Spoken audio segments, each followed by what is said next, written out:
My journey as Eagi started as an understudy, basically. I also started as Mafika, but after starting as Mafika, there was a space for being Eagi. So I remember one day there was like a staff function there by the Robinson's room, and then they asked me to jump inside the suit and become Eagi, and I loved it since that day. So what it takes to be Eagi is, it takes a lot.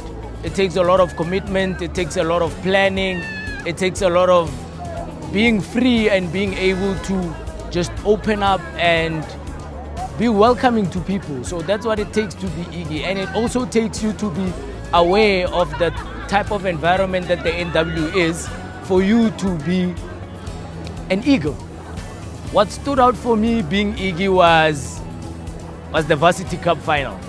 And the fact that you are actually always the center of attention wherever you go as Eagi. And the fact that you are given so much love and appreciation across all three campuses, that is just one thing that always just stands out for me. I learned that the NWU community has a lot of love and it cares, and it actually just wants the best for its students and for students to also have fun. So that's what I learned.